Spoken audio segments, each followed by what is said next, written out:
tidak kena ya. Jadi harusnya pemerintah melihat bahwa apa yang tertera dalam undang-undang 1.500 US dollar gratis itu ternyata enggak kayak gitu.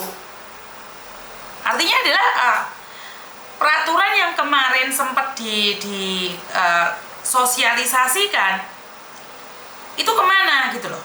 Makanya saya mohon sama teman-teman, meminta sama teman-teman, ini ada 112 orang, sharekan, bagikan jika kalian setuju. Ini peraturannya sudah benar, peraturannya bisa didebatkan ya. Kalian yang ingin debat mungkin boleh debat, tapi saya merasa bahwa oke lah, peraturannya kita no debat lah, peraturannya kita no ngengkel lah, kita peraturannya no komplain lah ya. Tapi kenapa di akhir cerita itu kena pajak? Di akhir cerita tetap kena pajak gitu loh. Di mana salahnya gitu loh. Siang tadi saya menghubungi Pak Maruf. Pak Maruf memberikan nomor yang mati. Akhirnya saya menghubungi Pak Teddy. Pak Teddy bilang bersabar, mungkin karena libur, besok lagi. Ya udah, nggak apa-apa. Saya mencari Pak Yus, staf khusus Menteri Keuangan, karena beliau pernah bilang bahwa jika ada apa-apa boleh menghubungi beliau, karena dulu masalah Sempak itu salah input. Oke, saya menghubungi beliau, belum ada jawaban. Dan saya menghubungi Pak Fajar Joni. Pak Fajar Joni sebagai dirutnya Bea Cukai. Beliau merespon saya.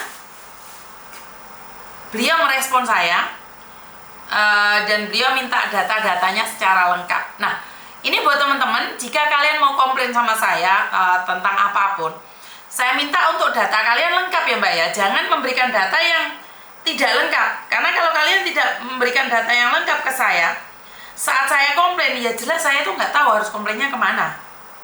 Kalau kalian tidak memberikan data secara lengkap, saya tuh nggak bisa komplain kemana-mana. Jadi ininya adalah setiap kali komplainan semua data itu harus valid, harus ada. Ya kalau menurut saya secara pribadi ya, mendingan jangan kirim barang Mbak. Karena produk lokal aja sudah banyak sekali. Bahkan mungkin lebih bagus juga. Produk lokal, produk Indonesia itu lebih bagus juga. Tapi apa salahnya sih kita membelikan sesuatu buat anak kita, keponakan kita, suami kita yang beda? Memang di Indonesia sudah ada, tapi masalahnya kan kita ingin membelikan sesuatu yang beda daripada orang lain. Kita ingin membelikan sesuatu yang nggak sama dengan orang lain, yaitu kita beli di luar negeri, berharap dengan relaksasi yang diberikan oleh pemerintah itu bisa membuat kita tahu, oh oke, seperti ini, seperti itu, seperti ini, seperti itu. Tapi pada kenyataannya saat sosialisasi itu diberikan pada kami dan kami memahaminya, tapi ternyata pada pelaksanaannya seperti Mas Uya bilang itu adalah oknum. Nah, kalau ada oknum, kalau ada laporan gini, kira-kira itu diberantas nggak? Atau cuman salah input saja? Sudah selesai.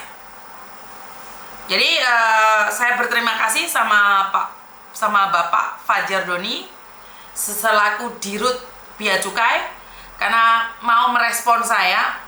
Sementara nomor yang diberikan pada saya oleh Pak Ma'ruf itu tidak online gitu loh, tidak ada gitu loh, atau nomornya libur atau seperti apa dan bagaimana. Mungkin kita nunggu pernyataan dari beliau besok. Jadi apakah beliau akan menjawab atau menjelaskan tentang ini. Dan saya harap ini adalah kesalahan anak buah saya, karena ini terjadi di Banyuwangi lagi. Kalau Sempak dulu itu viral sampai ke Banyuwangi, dan ini sepatu. Jadi saya setuju dengan mengatakan bahwa kenapa sih harus ke luar negeri belinya, kenapa uangnya tidak dikirim saja ke Indonesia, harganya kan lebih murah. Ya, kita itu ke luar negeri nih, kita ke luar negeri kadang-kadang itu pingin membeli sesuatu yang beda. Memang iya, pingin membelikan sesuatu yang beda untuk keluarga. Dan terasa sangat aneh di negara kita sendiri, yang mengatakan bahwa sudah ada relaksasi yang sudah dicanangkan, yang sudah disosialisasikan, pada kenyataannya tidak sesuai dengan harapan. Nah ini tidak sesuai dengan harapan kita semua. Miss Yuni bentrok lagi ya sama letter B ya. Saya nggak pernah bentrok loh Mbak. Ini kan berdasarkan dari pengalaman-pengalaman kalian. Saya pribadi itu saya tidak ada pengalaman. Karena saya tidak ada pengalaman, makanya saya menanyakan pada pihak berwajib. Bener nggak? Kan kita tinggal di sini, aduh modelnya kan beda, betul. Setelah paket harus fotokopi paspor, kontrak kerja, jadi takut data tersebar. Betul Mbak? Karena yang saya tahu di BP2MI ini saya sudah ulas berkali-kali. Saya ingin secara pribadi juga menanyakan sama BP2MI atau sama Bea Cukai. Mereka itu connect gak sih satu sama lain? Mereka selalu mengatakan bahwa harus yang punya IKTKLN yang terdaftar di Cisco. Padahal saya garis bawahi khusus buat Hong Kong. Para pekerja migran yang ada di Hong Kong yang renew kontrak melalui agent. Dengarkan saya ngomong. Yang renew kontrak melalui agent 100% saya bisa katakan terdaftar di Cisco BP2MI. Kecuali yang abal-abal ya. Tapi yang visanya keluar sudah di-approve sama imigrasi dan melalui agent 100% mereka terdaftar di Cisco BP2MI. Lah ngapain ditanyain lagi kamu sudah daftar di IKTKLN belum ini? Sebenarnya enggak, klik aja paspor mereka sudah tahu. Karena saya pernah ngeceknya, saya sudah katakan, sudah keluar berkali-kali. Betul Miss, saya juga dimintain ARC paspor KTKLN, dia disuruh kontrak kerja. FAB Lantin hadir Miss, malam. Jadi ini ada 150 orang. Jika kalian bersedia, jika kalian ada waktu, coba deh bantu saya untuk membagikannya. Bercerita, sharekan sama teman-teman kalian yang lainnya. Apakah ada yang pengalamannya sama nih dengan apa yang kita tanyakan? Banyak sekali teman-teman menanyakan hal tapi tanpa surat-surat yang valid, yang tidak bisa saya tanyakan pada Bea Cukai. Mereka cuma nanya, Miss, ini paket aku gimana? Oh Miss, ini paket aku nggak nyampe-nyampe. Saat saya minta data-datanya, mereka nggak bisa ngasih data-datanya.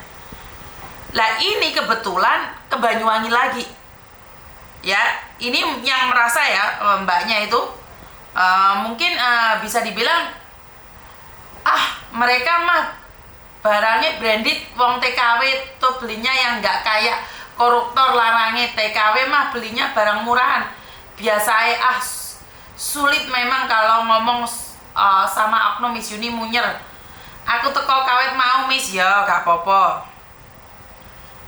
Jadi ini saya sempat berkoordinasi dengan pihak-pihak tertentu dan responnya tidak begitu cepat. Dan tadi siang Pak Beni telepon saya, dan Pak Beni ingin memperjelas lagi. Ini banyak anak-anak yang telepon saya minta nomornya Pak Beni.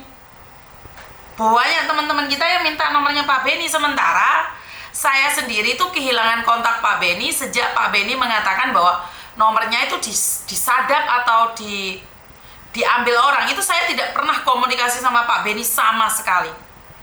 Jadi beliau tidak pernah cari saya karena saya tidak tahu nomor beliau. Saya ingin menghubungi Pak Beni, tapi secara pribadi saya tidak punya nomornya dan saya tidak berani lancang karena saya tahu diri saya sendiri.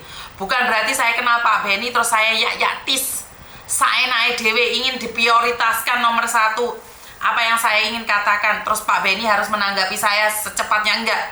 Saya sadar diri, sadar rai, sadar posisi Mbak. Saya walaupun sudah kenal Pak Beni, saya juga tahu unggah-ungguh. Saya juga tahu yang mana harus pantas saya tanyakan dan yang mana tidak pantas saya tanyakan. Dan mana yang pantas, saya menempatkan diri saya sendiri. Yang diurusin Pak Beni bukan cuma saya satu orang, itu yang saya tahu. Karena itu saya tidak pernah memaksa.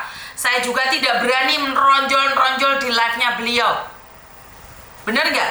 Karena saya pingin diakui, terus saya meronjol-ronjol beliau live, terus saya mengatakan, mengomeni tentang beliau. Saya tidak berhak atas itu. Saya sekedar kenal beliau dan ingin lebih dekat dengan beliau. Jadi saya kalau ada masalah dengan kalian, jika ada TPPU atau oknum, karena saya kenal Pak Beni, maka saya bisa langsung klik, bisa connect. Jadi masalah fasilitas atau VIP, karena saya mengenali kepala badan, itu saya tidak ingin mendapatkan red carpet. Saya tidak mengharapkan red carpet, karena bagaimanapun juga saya bisa menempatkan diri saya. Kalaupun pertanyaan saya tidak ditanggapin, kalau pernyataan saya tidak disetujui, kalau ide saya tidak disetujui, saya nggak perlu membuat status beliau ulang tahun, saya ucapin selamat ulang tahun, tapi posisinya saya nggak bisa mencari Pak Beni loh. Saya cuma ucapkan selamat ulang tahun Bapak kesayanganku, walaupun pada akhirnya saya dibully nih, bapak kesayangan. Jadi nggak ada respon sama sekali dari Pak Beni apa yang saya lakukan. Saya nggak perlu marah, saya nggak perlu menyatakan bahwa Pak Beni sudah tidak mendukung saya lagi, Pak Beni sudah berubah, enggak. Karena memang ada aturannya sendiri-sendiri. Pak Beni bukan hanya ngelihat konten saya, Pak Beni sibuk, dia adalah kepala badan. Karena itu kalau teman-teman bilang sama saya, Miss, saya minta nomornya Pak Beni, bingung saya. Kenapa? Kadang-kadang masalahnya itu tidak besar. Kalau semua orang cari Pak Beni, otomatis ya Pak Beni kukut rek, gak kuat rek uteknya rek. Bener gak? Ini paket aku gak nyampe-nyampe ya. Saya itu bela Pak Beni, katanya saya mbak bela, saya nggak ngomong itu katanya nggak tahu, masa kirim kontrak kerja ya paspor ya KTP dimintai sampai aku ngomong, itu kan data pribadi ya Mbak Sid, betul. Aku absenan lihat saya ngeliat senggol ya. Betul Miss, karena ada tetap di atas segalanya, betul Mbak. Saya menghubungi para pejabat yang saya kenal, walaupun saya membutuhkan bantuan yang sangat darurat, beliau tidak bisa merespon. Saya nggak bisa terus bikin konten terus ngela-ngela, saya tanya tidak dijawab, setelah itu kalian berkoar-koar seperti ini. Tidak, saya tidak seperti itu. Saya tetap mengutamakan adab saya. Ya mungkin beliau sibuk atau beliau tidak ada kepentingan lain. Jadi saya memaklumi itu. Jadi saya tidak bisa mentang-mentang karena saya seorang YouTuber memiliki red carpet untuk menuju kalian nggak nanggepi saya, udah saya viralkan. Enggak, saya nggak melakukan itu. Jadi saya lebih ingin mengatakan bahwa ya bapak bisa membantu nggih monggo, nggak bisa nggih mboten nopo-nopo, kan gitu loh. Saya ngubungi Polda karena ada masalah, nggak ditanggepin sampai sekarang juga, karena Poldanya kan baru. Saya sudah dikasih nomornya sama Pak Jenderal, tapi saat saya hubungi beliau tidak menghubungi balik saya juga. Saya nggak gimana. Jadi saya menghubungi Polda karena ada satu masalah, karena Poldanya ganti dan beliau tidak merespon. Ya sudahlah, nggak direspon mau gimana?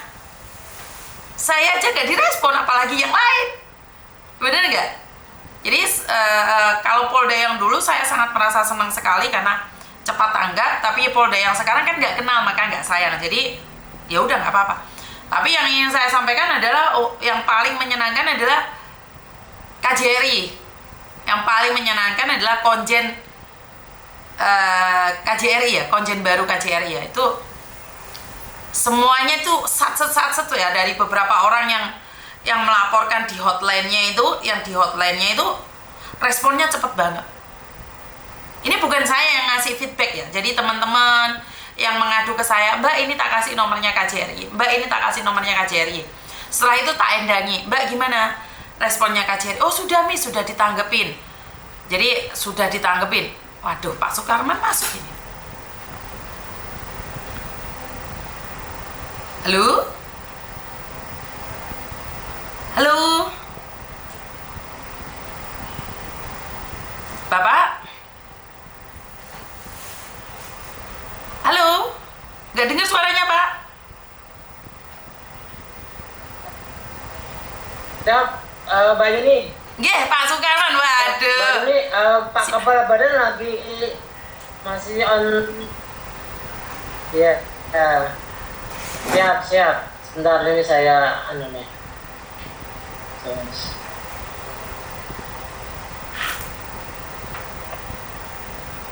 Ya. Suasana pantai. Waduh, enak banget itu Pak di tepi pantai Masih itu. ini ya baru sendiri ya Mbak Yuni? Iya Pak, baru sendirian Pak. Nah, ini Pak Sukarman ini ada sedikit masalah nih. Iya. Saya tidak memperhatikan. Saya sudah ikut sosialisasi kemarin tentang bea cukai dan kami no debat, no ngengkel, no ngamuk, no ngoceh tentang peraturan yang ada. Oke, kita bilang oke, setuju, bagus itu. Relaksasinya udah oke. Nah ini Pak, saya mendapatkan satu kasus. Katanya kan di bawah 1.500 dalam jangka waktu 1 tahun. Itu boleh tidak terkena bea cukai. Nah, yang ini yang barang bawaan ya, barang bawaan. bukan Pak. Ini barang paketan Pak. Barang kiriman, oke. Betul, barang kiriman. Sepatu satu saja Pak.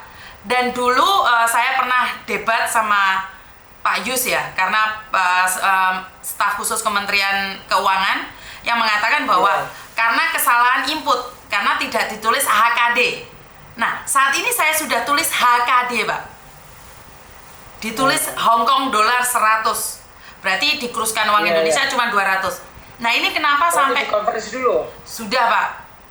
Jadi ini kenapa kok kena 500 ribu rupiah, Pak? Senilai setengah juta rupiah.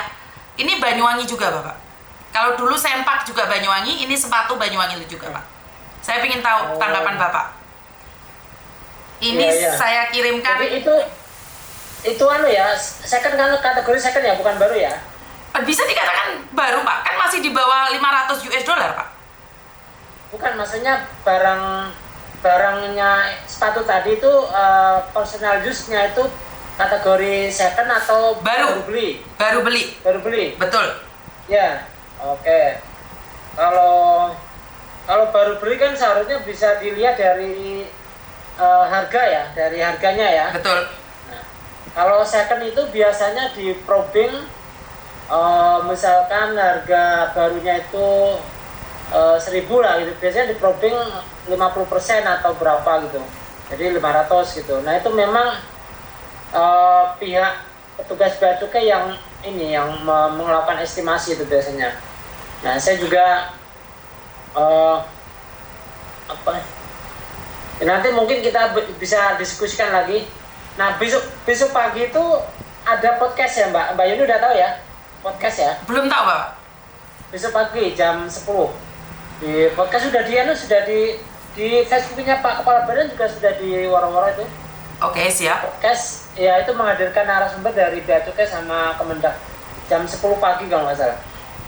Gini loh Pak, yang saya kurang begitu berminat untuk berbicara di situ adalah mereka menyampaikan satu arah, beda dengan BP2MI ya. Sorry, bukan saya memuji BP2MI ya. Tapi ini input aja ya. Karena BP2MI itu menerima 2. Jadi Bapak mengeluarkan informasi dan kami menanggapi. Itu sebagai catatan. Saya kurang tahu apa dilaksanakan atau tidak. Intinya adalah BP2MI itu menerima saran, menerima masukan. Tapi saat kemarin yang terjadi sosialisasi itu tidak ada, Pak. Padahal pertanyaan itu banyak sekali dan ungkapan kekecewaan itu ada, tapi kita nggak dapat responnya gitu loh Pak. Betul. Saya kan juga ngikutin itu sampai jam berapa malam itu? Jam 12. Saya juga ngikutin itu sama Pak Ases sama Pak Rinaldi juga ngikutin. Jadi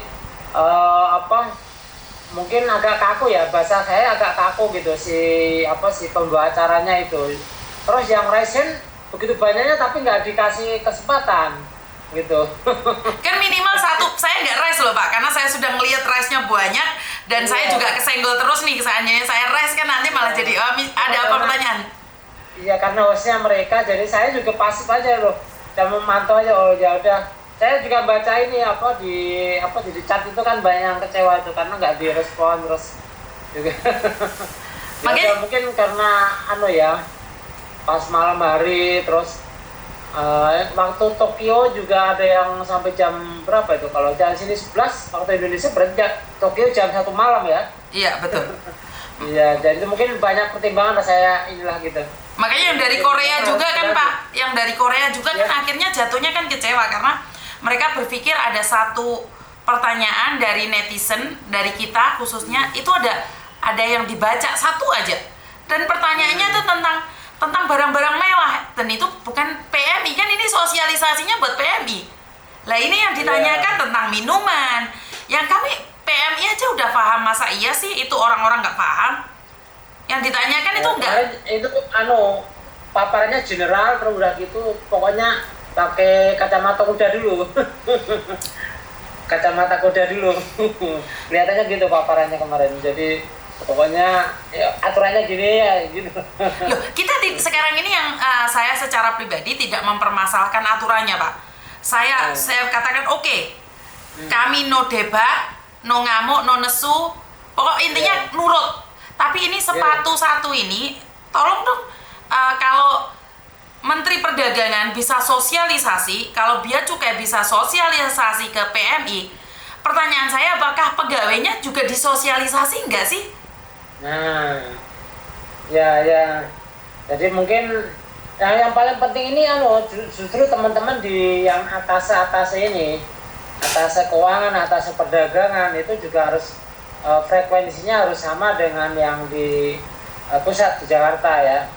Nah, saya lihat saya juga ini secara intensif komunikasi dengan teman di Bea Cukai, di Kemendak gitu ya. Memang di teman Bea Cukai juga mengakui bahwa memang ada perbedaan, misalkan antara di Jakarta aja di Dirjen Pusat Bea Cukai dengan yang di Soekarno-Hatta. Itu dia juga ini lewat WA itu ngakuin, wah ini informasi dari kepala kantor pelayanan Bea Cukai Suta ini ada yang sebagian yang miss ini gitu, dia ngakuin begitu gitu kan. Saya informasi itu kan saya forward ke dia kan, oh ini ini bikin flyernya ini, terus dia juga baca lagu lainnya ada yang nggak pas ini gitu, dia ngakuin sendiri gitu. Iya, maksud saya adalah kalau mereka melakukan kesalahan sih nggak ada masalah ya Pak ya, namanya pemerintahan pasti ada yang kurang ada yang lebih, tapi kan bukan kita yang harus jadi korban Pak. Maksud saya adalah itu, kalau memang pemerintahan ada yang kurang atau masih butuh diperbaiki, nggak ada masalah. Namanya sesuatu aturan apalagi baru kan wajar. Tapi kan korbannya bukan kami Pak. Iya betul. Nah itu. Recording stopped. Sorry. Jadi pertanyaan saya adalah kenapa yang jadi korbannya itu para pekerja migran? Itu karena ketidakkoneksian antara pusat dan daerah, itu kan masalah mereka, Pak, bukan masalah kami. Tapi menjadi masalah internal mereka. Betul, menjadi masalah kami saat kami merasa diperas. Ini kan menjadi masalah buat kami secara pribadi. Silakan, Pak. Yang kemarin yang ini juga ini nih Mbak Yuni, jadi ini kelihatannya ada oknum-oknum yang memanfaatkan ini. Jadi beberapa teman PMI kena tipu nih. Atas nama ini label Bea Cukai, padahal itu bukan orang Bea Cukai itu, tapi ya nggak tahu lah. Jadi momentum ini dimanfaatkan oleh orang yang tidak bertanggung jawab untuk mau ini gitu, melakukan seperti itulah, penipuan gitu. Iya, penipuan. Dan ada juga yang kena korban juga sampai 600.000 kasihan. Maka dari itu Pak, yang saya ingin katakan adalah kemarin semua masyarakat mengatakan bahwa saya yang salah karena saya tidak menyantumkan HKD. Karena itu pihak dari Bea Cukai menganggapnya itu adalah USA. Oke, saya akui tentang gemparnya Sempak 6 bulan yang lalu. Itu saya akui, oke. Kalau Pak Yus bilang karena tidak tertulis HKD, oke saya akui. Tapi hari ini saya nulis HKD loh Pak, Hong Kong dolar. Dan Bapak, karena Bapak, saya nggak punya nomornya Bapak ternyata. Ini saya mau kirim ke Bapak, tapi saya kebetulan Bapak bisa SMS saya Pak Sutarman. Oh iya, saya ini Bu, 0813, bisa di ya. Kayaknya ada. 08. Sebentar. Atau ini coba bayarnya. Oke sebentar Pak, saya SMS ke Bapak. Karena inilah buktinya bahwa saya ingin menanyakan apa yang terjadi, kenapa kok bisa seperti ini, apa yang salah gitu loh. Sebentar. Bentar Bapak. 628 0813 0813 87 87 34 34 21 21 78. 78. Dan seperti yang saya katakan, bukan saya ingin viral-viralan aja Pak ya. Jadi tadi saya sudah menghubungi Pak Ma'ruf, dan kebetulan Pak Ma'ruf melempar saya ke customer service, dan customer service-nya kayaknya masih belum bangun karena mungkin liburan. Oke, saya terima itu. Setelah itu saya cari Pak Justinus, belum dijawab. Saya cari Pak Doni, saya cari Pak Doni Fajar di rootnya. Dan belum direspon tadi, tapi setelah maghrib tadi Pak Doni merespon saya dan akan diselidiki. Nah, yang saya sedihkan adalah kami lagi yang harus jadi kayak tumbalnya gitu loh, dari kesalahpahaman antara pusat dan lokal, pusat dan daerah itu membuat kami tuh jadi korban gitu loh Pak. Ada nggak solusinya buat kami mengadunya kemana kalau seperti ini? Oke. Ya. Ini ditujukan ke Banyuwangi. Iya Pak. Lewat bandara apa lewat pelabuhan ya? Bandara itu kayaknya Pak, Surabaya itu. Kan itu pesawat ya? Juanda berarti ya? Iya. Oke. Saya kemarin kontak itu baru punya Tanjung Priok, kemudian Tanjung Perak ya. Ini teman-teman pelayan di sana. Nah, ini kadang yang bikin ini kadang lewat bandara, lewat pelabuhan gitu. Nah. Terus apa bedanya Pak? Kan dulu dalam peraturan itu sudah didefinisikan bahwa para pekerja migran itu bebas selagi masih di bawah 1.500 US dollar. Iya, betul. Terus kan tidak peduli mereka naik pesawat apapun, naik kapal atau naik apapun, kan sudah didefinisikan pekerja migran yang ada di luar negeri adalah 1.500. Betul. Saya tidak nyalain Bapak ya, karena Bapak perwakilan dari BP2MI, tapi ya mungkin Bapak punya connect yang lebih. Kalau kami tidak bisa mengadu, kemana lagi kami akan mencari Pak? Iya. Itu Bapak bisa cek, sudah tertulis HKD. Iya. Oke. Ini sudah disampaikan ke Pak Doni ya? Saya sudah secara pribadi menyampaikannya pada Pak Doni, dan jawaban Pak Doni Fajar. Oke, sebentar. Kan saya tadi komplain nih, kurang lebih seperti ini apa yang saya sampaikan. Selamat siang Bapak, maaf mengganggu. Ini saya mendapatkan info dari salah satu teman saya yang ada di Hong Kong. Beliau mengirimkan barang sepatu dengan harga 100 Hong Kong dolar, sudah ditulis HKD. Tapi di Banyuwangi sana kena pajak sebesar 500.000, setengah juta rupiah Pak. Jadi mohon penjelasannya Pak, terima kasih. Nah, ini saya sampaikan, terus Pak Doni menjawab saya, selamat siang Bu Yuni, mohon dikirim nomor CN-nya, saya sudah kirim nih. Nomor CN-nya bisa diketik Bu Yuni, juga nama pengirimnya untuk memudahkan pengecekan. Ya, oke. Sudah dikirim belum? Sudah Bapak, mungkin Bapak bisa add juga ke Pak Doni, mungkin buat atensi juga. Siap. Ya. Jadi ini memang Mbak, jadi informasi aja. Jadi memang minggu-minggu ini load pengiriman barang, kemudian load termasuk juga ini ya, yang bawaan penumpang itu lagi banyak-banyaknya nih. Jadi di bandara, pelabuhan, ya mungkin karena ini ya momentum lagi ini ya, mudik gitulah, mudik. Betul. Banyak sekali nih ya. Jadi saya juga kemarin sudah sampaikan, ini kok agak lelet ini teman-teman ini, mungkin karena itu loadnya banyak, terus apalagi sekarang lebih banyak pengiriman lewat bandara kebanyakan sekarang. Jadi karena dianggap lebih cepat kan gitu. Tapi ada juga yang sampai sekian lama belum tertanganin itu. Nah itu yang jadi makanya kemarin ini kan kita kalau bisa bentuk ini nih, tim ad hoc untuk pelayanan barang PM ini dari Bea Cukai, dari Kemendak, dari BP2MI gitu. memang perlu koordinasi lebih lanjut ya untuk tim ekor ini gitu. Intinya masih dari BP2MI sendiri juga kesulit karena memang bukan bagiannya BP2MI ya Pak ya. Saya pahami itu. Ya itu Mbak, jadi kami sudah kami sampaikan